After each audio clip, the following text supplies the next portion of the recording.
This program contains language that may be unsuitable for children. Goldman Sachs is very, very good at what they do. Almost everybody at Goldman Sachs worked weekends, and almost everybody at Goldman Sachs worked nights. I was too busy working to have much socializing. We were trained to be like client kamikazes. We had to kill for the client. It's clearly a culture that cultivates ruthlessness. Remember, for Goldman to be winners, there had to be losers. And as we know now, there were thousands and thousands of losers. Goldman Sachs, you're the worst. Time to put the people first. Goldman Sachs, Millions of Americans have lost their jobs, their homes. In the last 3 years, we've knocked down over 500 homes in this neighborhood alone. They have crashed the national economy. We wouldn't be here but for the fact that there was such a collapse in the housing market. We aren't perfect. To think that we're being charged with fraud of all things. This record-setting penalty reflects the egregiousness of Goldman's misconduct. I don't think that businesses like Goldman Sachs ought to be engaged in conflicts of interest. It's that clear. It's not whether a conflict of interest exists that is important. It's how you deal with it. In the face of a lot of noise that has gone on, we've stayed the course. The concentration of power in the hands of Goldman Sachs is even greater than it was before. There is disproportionate representation in domestic policy by people who are within the Goldman sphere of influence. They are aggressive. They are a potent competitor, but I think they stay within the lines. They have got the most formidable internal culture of commitment and teamwork of any organization in finance in the history of the world. Our most important assets are our people, our clients, and our reputation. The reputation is the most difficult to restore. Our clients' trust is essential to us. It is why we're as successful a firm as we are and have been for 140 years.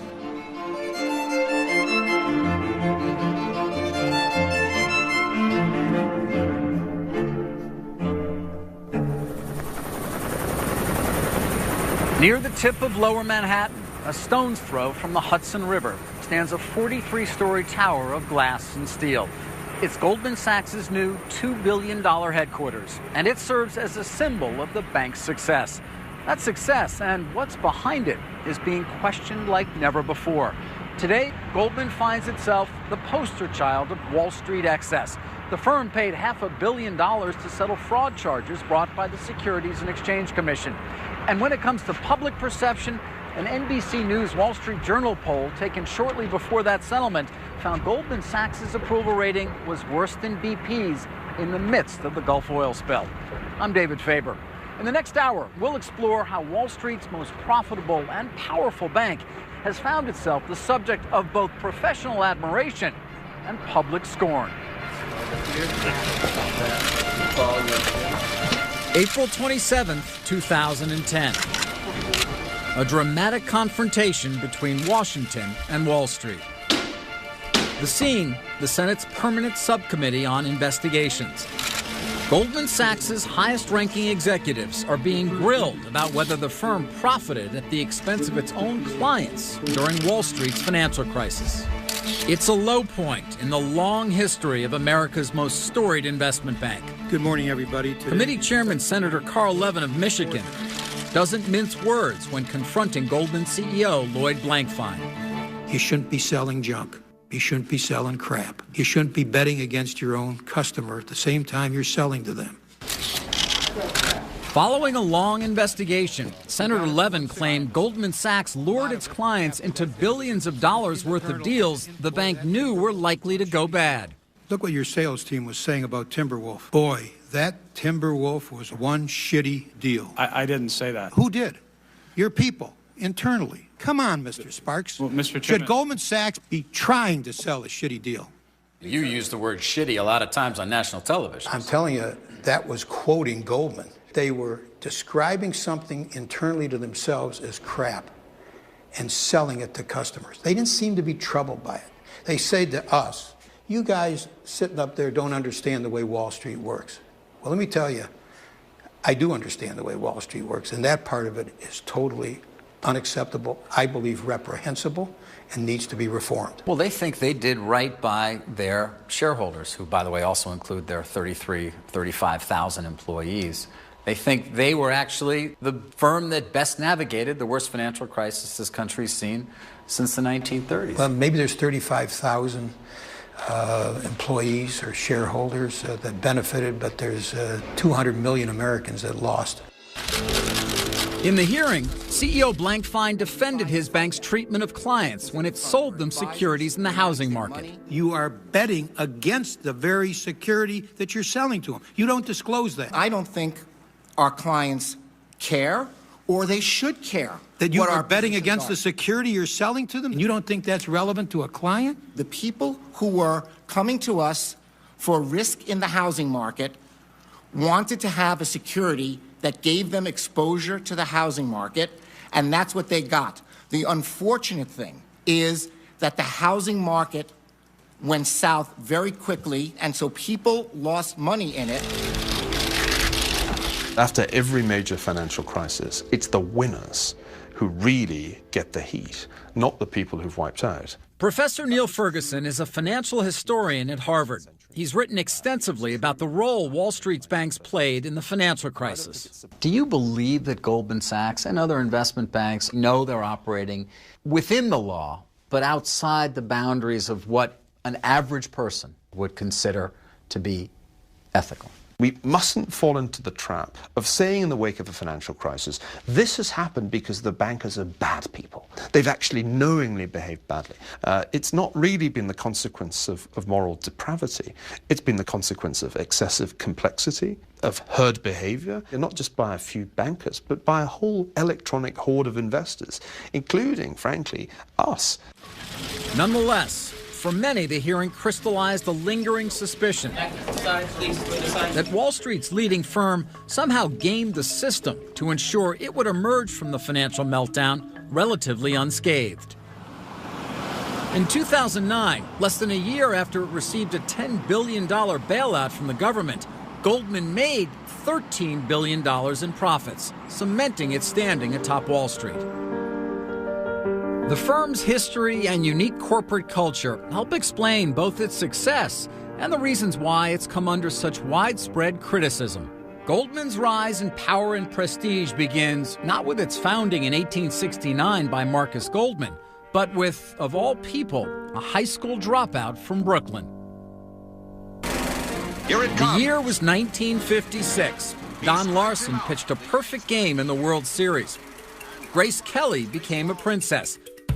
And 5'4" Sidney Weinberg became the biggest man on Wall Street. As Goldman Sachs' senior partner, Weinberg had masterminded the largest stock offering in history when the Ford Motor Company went public. It was the biggest deal that Wall Street had ever seen, and of course, coming after the Second World War and the Depression, it was all the more important a deal. Charles Ellis, a longtime consultant to the firm, is the author of The Partnership, The Making of Goldman Sachs. He says Weinberg's personality was the key to his rise from janitor's assistant to corporate titan. So how does a guy with, a 7th grade education have the acumen that at the end of the day, I think he served on more boards of directors than probably anybody in the history of corporate finance? He had a tremendous capacity for connectivity with other people. It was impossible to not like being with Sidney Weinberg. Long before anyone had heard of networking, Weinberg was practicing it. Even the executive-in-chief called on him for advice. Well, you're very kind to call me, Mr. President. I'm at your disposal any time. I want you to give me some suggestions and ideas and come in and try to help me, because no one man can do this by himself. I will give you everything I got. But within Goldman Sachs, there was some concern about its savior. Former Chairman John Whitehead was once Sidney Weinberg's assistant. He was getting older, and I recognized that nearly 100% of the business that Goldman Sachs did was his business, where he had the contacts with the company. And what would happen to Goldman Sachs after that? Whitehead, not even a partner at the time, proposed the unheard of, a unit that would actually go out and solicit new business. Calling on companies was not something that was done in investment banking circles. The companies came to see your firm. The new idea was a success. Goldman added scores of clients and established a new industry standard. Sidney was able to retire graciously, and we didn't lose a single one of his clients. Now, did he ever come to you and say, you know what, Whitehead, that was a good idea? Never did. Never did. When Weinberg died in 1969, he was succeeded as senior partner by Gus Levy, who gained a reputation as the hardest working man on Wall Street. He soon had all of Goldman Sachs working just as hard. I retired because I really wanted to manage money. And hedge fund pioneer Leon Cooperman started his career at Goldman working for Levy. Yes, the guy was a shaker, maker, doer. Gus Levy was in there 7 o'clock in the morning with 2 secretaries working with him around the clock. His life was the business. But business wasn't everything. Levy helped build a tradition of charity that continues to this day, pushing Goldman employees toward philanthropic work. His philosophy became the firm's. Gus Levy always said he wants to be long-term and greedy, not short-term and greedy. Do the right thing by a client, and everything will work out. And I think that was the culture of the firm. Takeover mania in America. Huge corporations. The early 1980s brought a surge in hostile takeovers. For most investment banks, this was a lucrative new market, too good to pass up. But John Whitehead, a successor to Gus Levy, saw it differently. And it was our observation that the company that had been raided was angry at the company that raided them because the old management all quit and went somewhere else. And it looked to us like unfriendly raids simply didn't work. We decided that Goldman Sachs would not represent acquiring companies that made unfriendly raids. From then on, Goldman was known as Wall Street's White Knight, the go-to good guys who defended corporate America.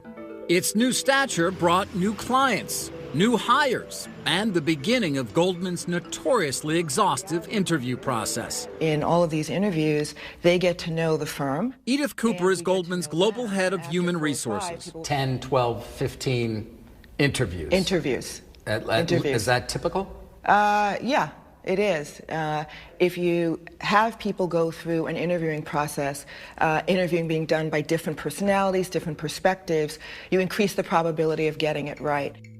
Once Goldman gets it right, each new hire is required to read a document written in the 70s by John Whitehead.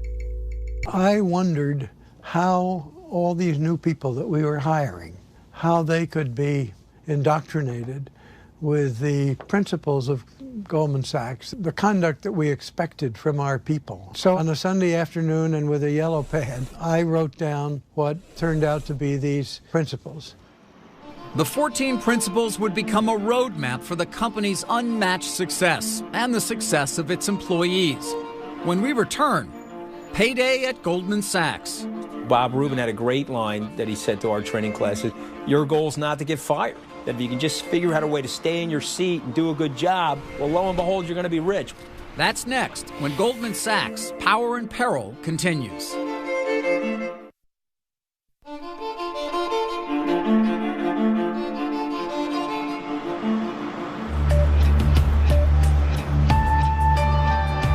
The culture of Wall Street has always been a source of popular fascination, in part due to its stratospheric pay, a subject of both envy and revulsion. At Goldman Sachs, CEO Lloyd Blankfein took home more than $67 million in total compensation in 2007. In 2009, a year after receiving a $10 billion taxpayer bailout, Goldman paid out a staggering $16 billion to its workforce, almost $500,000 on average for each of its 32,000 employees. Anthony Scaramucci, a Goldman vice president during the 90s, remembers the advice of then CEO Robert Rubin. Bob Rubin had a great line that he said to our training classes, your goal is not to get fired. This is such a great firm that if you can just figure out a way to stay in your seat and do a good job, well, lo and behold, you're going to be rich. By the time Scaramucci left the firm, he was pulling down $1.5 million a year. But the money didn't come easily. There were relentless hours and high expectations. Now a CNBC contributor and running his own asset management firm, Scaramucci remembers the lengths the bank went to instill the Goldman work ethic. We arrive at the meeting at 5 p.m. It's the Friday before the Memorial Day 3-day weekend. And guess what? We are sitting there waiting. A couple guys left. Okay, when the guy showed up at 10 o'clock, 5 hours late, he passed around an attendance sheet. And he said, you know, the lesson today is about waiting for people that are more important than you. And he said, someday there'll be a billionaire you need to get to. He's going to make you wait in his lobby. Okay, you need to be conditioned for that. And then he got up and he left. And what happened to those new hires who left early? Scaramucci says they were promptly fired. Stories like that only reinforced Goldman's mystique as a tightly knit culture of extraordinarily driven professionals with a guarded approach to outsiders. Day one training, going back to day one, don't talk to the press. That was the number one thing they said to people. A reluctance to open up is still a cornerstone of the Goldman culture, as we discovered in our own dealings with the firm. Goldman Sachs officials agreed to cooperate with us for this report, but the access we were given to the firm turned out to be very limited. Interviews with rank-and-file employees were off limits, as were most locations inside their building. We weren't allowed to bring our cameras to the firm's trading floor or any public spaces. We weren't even allowed to show you the lobby. We did reach out to dozens of former Goldman employees. Most wouldn't talk to us, and the few who agreed to did so only after first checking with headquarters. Striking evidence of an enduring loyalty built upon Goldman's emphasis on teamwork. Very famous line at Goldman, here's the difference between us and the other firms. We've got 6 guns, we're all cowboys. We're going to point our guns outside, we're going to shoot outside. Inside these other firms, they got one gun pointed on each other. What made us different was our ability to get along with each other and act collegial. That collegiality stems from a time when Goldman was a tightly knit group of partners whose money and efforts were pooled for their common profit. By the late 1990s, every other major investment bank had chosen to raise billions through a public offering of stock. In 1999, to stay in the game, Goldman followed suit. A big debut expected tomorrow for the Goldman Sachs initial public offering. It was a time of extraordinary change for the bank and its culture. Like the rest of Wall Street, Goldman was also moving away from classic investment banking, financing mergers and advising clients, towards trading, both for clients and for itself, in everything from oil to subprime mortgages.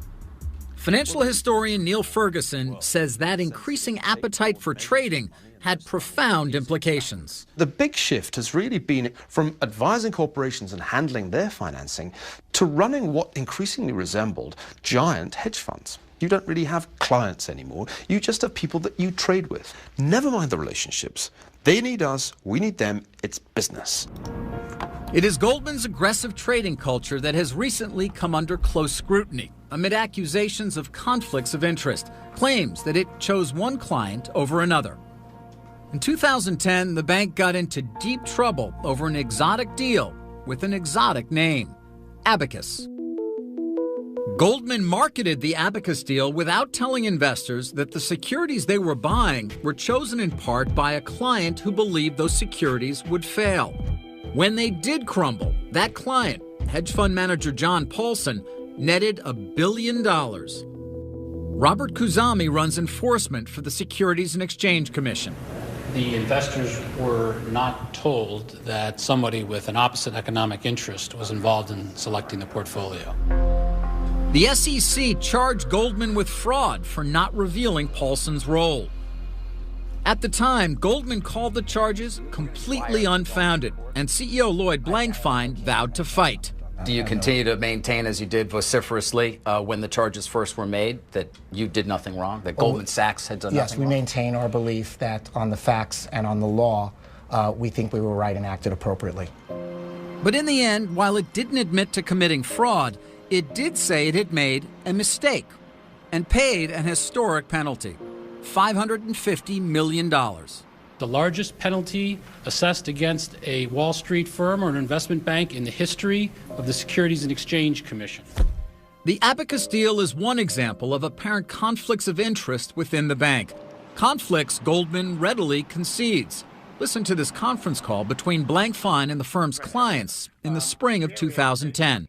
we shouldn't shy away from the fact that there are conflicts in this business and the potential for conflicts. And it's not the conflicts, it's how you manage the conflicts that shows your quality and your character. I think we have been pretty good at it, although there are cases where maybe our judgment is a little bit off. But that's certainly our motivation. When both traditional investment banking and trading take place in the same firm, a bank can not only pick one client over another. According to Neil Ferguson, it can also use its own money to bet against its clients.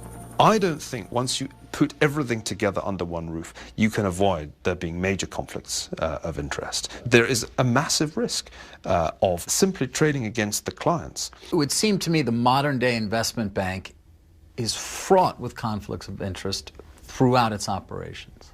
There are conflicts everywhere. My understanding is that the ethos at Goldman Sachs, the watchword, is to embrace these conflicts of interest, to love them.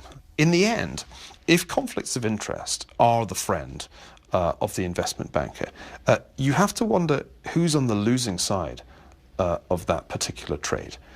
But Steve Scher, who heads the firm's financing group, defends Goldman's embattled culture. He says the firm holds true to its core principles. The client is still number one.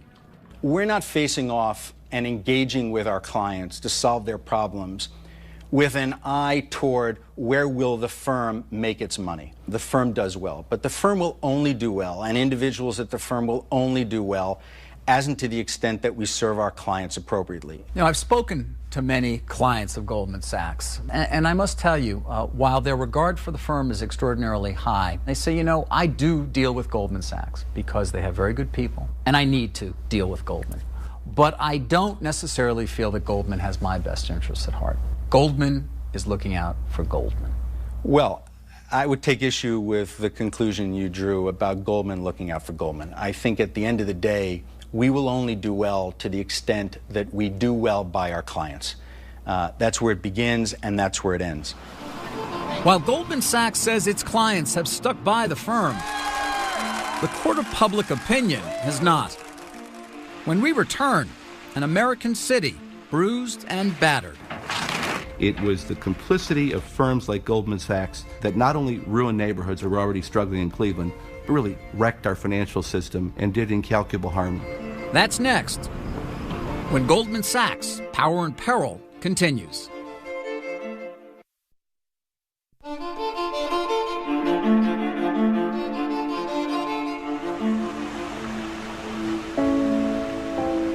Welcome to Cleveland. Hundreds of miles from Wall Street, but at the dead center of the home mortgage crisis that gripped the U.S. during the Great Recession.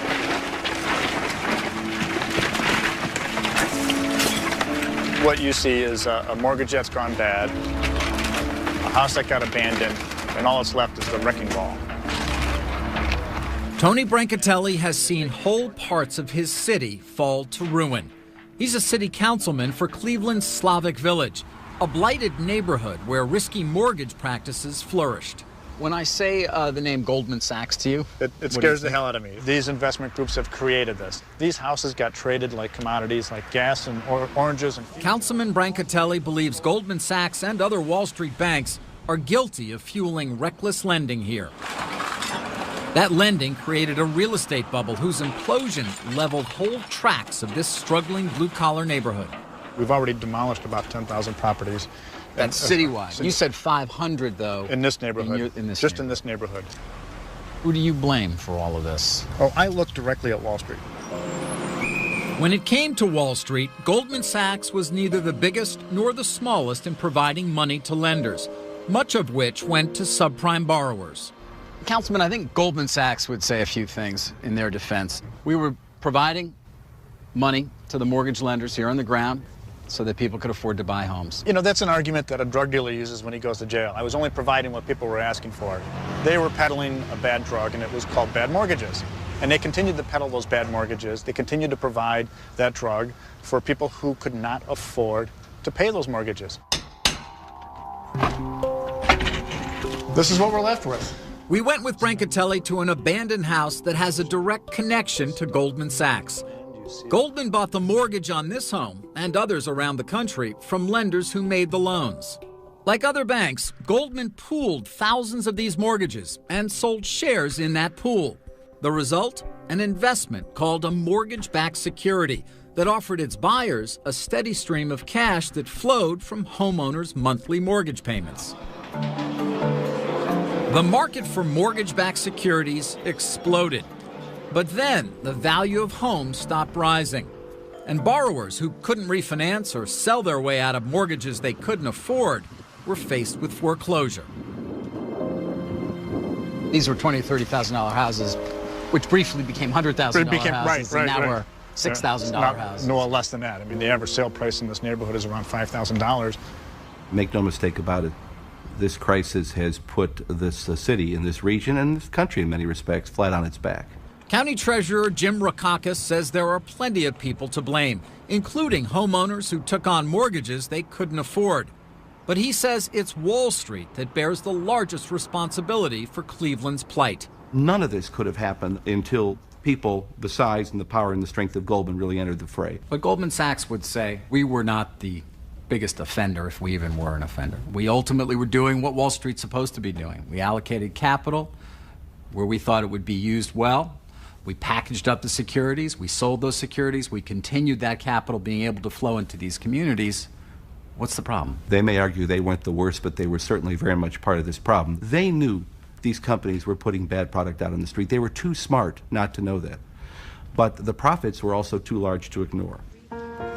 We wanted to ask Goldman CEO Lloyd Blankfein about that charge and other claims made against the firm, but we didn't have the chance.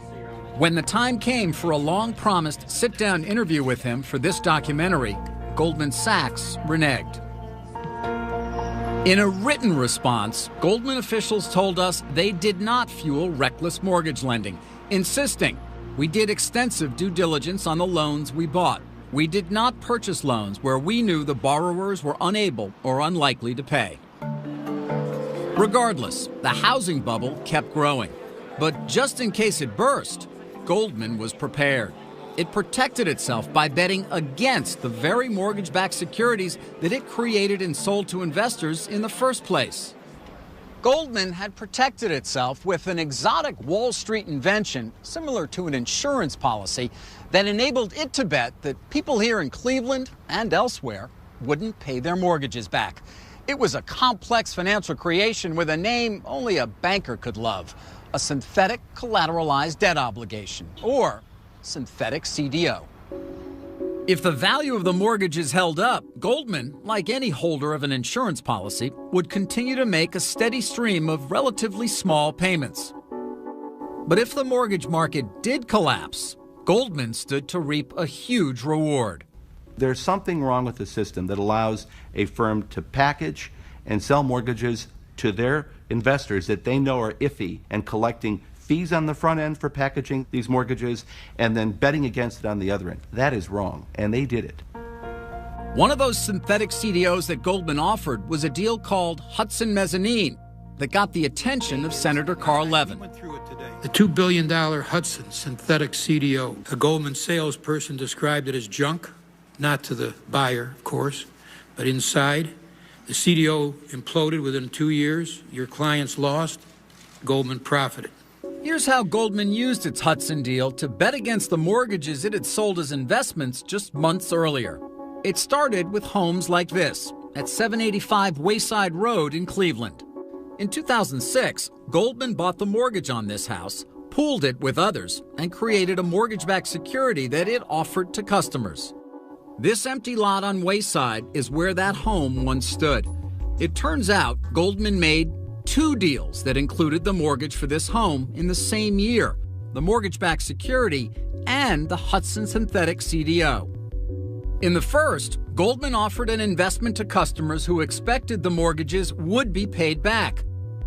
In Hudson, Goldman was wagering its own money that the mortgages would not be paid back. That raises the question, was the bank selling investments it assumed would go bad? Goldman insists it was not. Quote, "We did not choose securities with the belief they would lose value. If investors did not like the underlying securities, they could have chosen not to invest. Craig Broderick heads risk management for Goldman Sachs. The larger takeaway for so many people seems to be that Goldman Sachs knew better than anybody else and gamed the system and knew that the mortgage market was about to collapse and therefore did something that no other firm did. It might enhance my profile as a risk manager if I were able to sit here and say we had great insight into how the market was going to move. Goldman officials say the bank lost money investing in residential mortgages. Further proof, they say, that they didn't expect the housing market to collapse. We nearly knew that the market appeared to have more risk inherent in it than we had understood previously, and therefore the appropriate action was to reduce risk. To reduce its risk, Goldman turned to those Wall Street concoctions, synthetic CDOs. The reason they're called synthetic is because no mortgages are actually bought or sold. A synthetic CDO is simply a wager, a bet on whether mortgages will be paid back. That means Goldman and other banks could create bets on the same mortgages again and again. Along the way, the bad debt just kept multiplying. I want a clear path out the door, please. Clear the door. Whether Goldman gamed the system or not, the widespread belief that it did has led many to question its integrity. Head of Human Resources Edith Cooper defends the bank as committed to its core principles. We're very focused on not only the letter of the law, but the spirit of that. We pay attention to honesty. Somebody listening to this conversation who's unaffiliated and doesn't know much about Goldman Sachs except what they read in the newspaper would be like, what is this lady talking about? This is Goldman Sachs. They are not honest. They are not doing the right thing. They're betting against the American dream. I feel very strongly about the purpose that Goldman Sachs serves and the principal nature of what we do. I also feel very strongly that we aren't perfect. We need to communicate more directly about what we do. We know that we are an organization that's based on all of the things that are key to our business principles: honesty, integrity, entrepreneurialism, because if we weren't, we would not have support from our clients. But we don't take any of that for granted. We recognize that we have to earn that every day, and we have a lot of work to do to continue to have that type of loyalty. Goldman may also have a lot of work to do to revive the trust of another critical constituency: government. Has the name Goldman Sachs become toxic in Washington, D.C.? It is right now. Coming up, a story of public service, money, influence, and high office when Goldman Sachs' Power and Peril continues.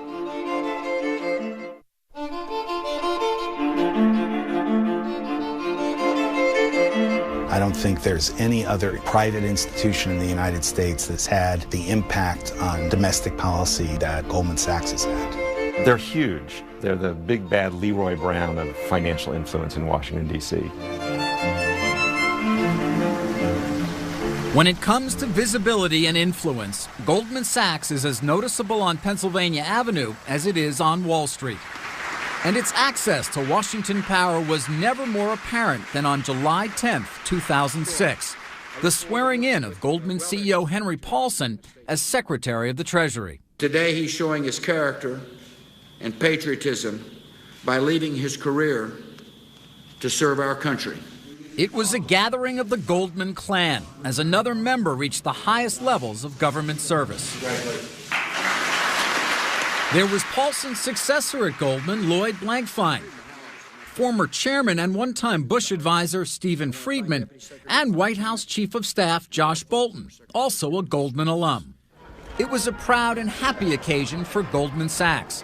But just 2 years later, the smiles would be gone, and Hank Paulson would be in the fight of his life. Nervous investors want to know what's next. JP Morgan Chase is buying Bear Stearns at a rock-bottom price. The subprime crisis has been its undoing. Foreclosures up a staggering 87%. Fannie and Freddie under new management, the federal government The financial crisis of 2008. Insurance giant AIG on life support tonight. Lehman Brothers filing for bankruptcy. Merrill Lynch sold to Bank of America. Never thought it would come to this. The system itself on the verge of collapse. A stunning day on the stock market. Stocks fell off a cliff. People are depressed and scared.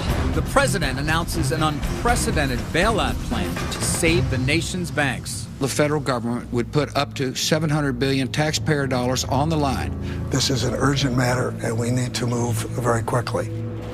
At Treasury, Hank Paulson has surrounded himself with a posse of Goldman Sachs alumni. Robert Steele, Neil Kashkari, Kendrick Wilson, Ed Forrest, Dan Jester, and Steve Shafran. Their overwhelming numbers earn them a nickname from the Washington Wags, Government Sachs. I think almost anybody else would have said, okay, I'll bring one or two in, but if I'm going to bring in an army, it's going to look bad. University of Maryland law professor Michael Greenberger is a former director at the Commodity Futures Trading Commission. The bailout was going to take great imagination and diversity of views, and bringing people who come from the same mindset was a terrible mistake. But they are amongst the best and the brightest. They have a long history of serving in government. And to Paulson's defense, who else are you going to go to when you're trying to figure things out? I think that question, with all respect to you, is revealing of a very narrow, shallow view of the financial world. There are many people in the United States who are very familiar with financial markets who happen not to work at Wall Street. Former Goldman chairman John Corzine, who went on to serve in the U.S. Senate and as governor of New Jersey, says Paulson should get the benefit of the doubt. When you have to make the toughest decisions in your life, it's nice to have people around that you trust. Should Paulson have been more aware of public perception when he hired all those guys from Goldman? I think in 2020 hindsight, a lot of things are easier to recognize. But concern over the extent of Goldman's influence deepened after insurance company AIG survived the crisis with a taxpayer bailout that eventually reached $183 billion. That allowed AIG to repay a $13 billion debt to Goldman, one of many banks that were paid out in full on the money owed them by AIG. That whole episode is very, very questionable. Why let Lehman fail one day and then rescue AIG the other day? Was it because Goldman needed the $13 billion that AIG was a counterparty for? A lot of people believe it was the influence and the concern for Goldman. Henry Paulson wouldn't speak to us for this report, but a spokesman for Goldman Sachs says the firm exerted no influence in the AIG bailout. And Paulson defended himself before Congress in 2009. I left Goldman Sachs. I sold my shares in Goldman Sachs. I operated very consistently within the ethic guidelines I had as Secretary of the Treasury. Old Goldman hands like former Chairman John Whitehead, who himself left for the number 2 job in Ronald Reagan's State Department, bristle at suggestions of a Goldman conspiracy. It's very discouraging to me to have people volunteer for public service, that it's seen by some to be a sort of an insidious desire to take over control of Washington, which is ridiculous. Before joining our administration, Bob built a brilliant career at Goldman Sachs and Company. Former Goldman chair Robert Rubin's tenure as economic advisor and then Treasury Secretary in the Clinton administration came during a time of unprecedented growth. The national motto might be, let the good times roll.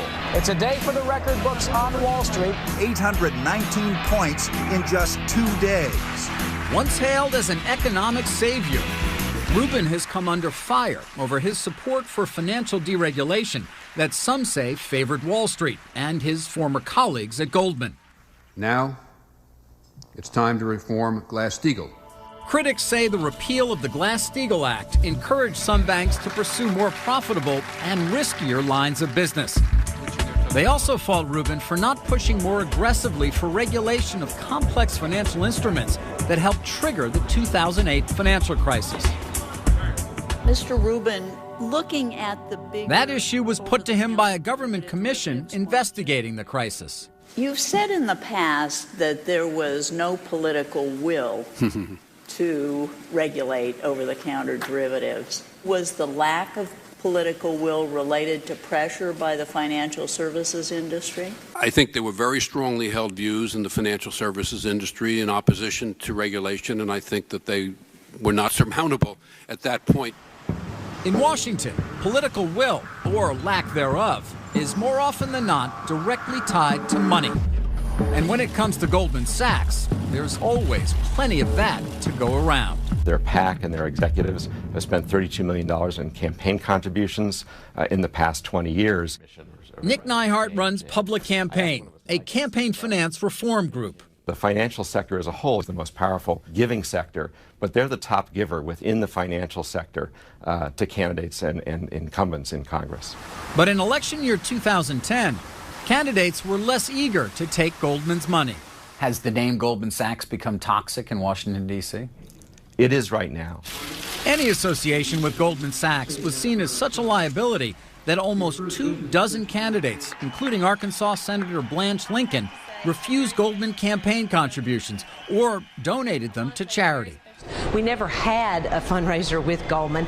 We said we wouldn't raise any more money from them. We wouldn't take any more money from them. Goldman Sachs, you're the worst. Time to put the people first. Are we going to see Goldman lose clout in Washington, D.C. over an extended period of time? If I had to bet, the answer to that is yes, they're going to lose clout. Who got the money, money? They got the money, money. I think they've lost their brand. Their brand was phenomenal. I think their brand is now a liability rather than an asset. Money, money, we got the bill.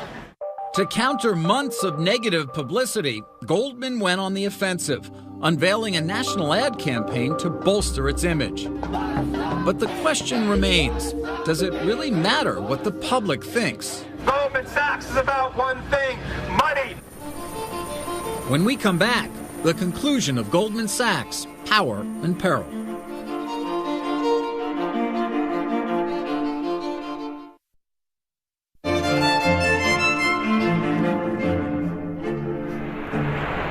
In Goldman Sachs' storied history, 2010 will go down as one of its harshest years.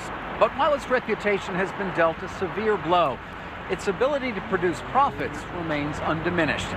The court of public opinion may drive headlines, but the opinion that really matters to Goldman Sachs and its bottom line is that of its clients. So far, the loyalty of Goldman's clients endures. But given the changing nature of Goldman's business, with its focus on trading rather than banking relationships, the most important client to Goldman now and in the future is not some corporation or hedge fund. Goldman's #1 client is Goldman. I'm David Faber. Thanks for watching.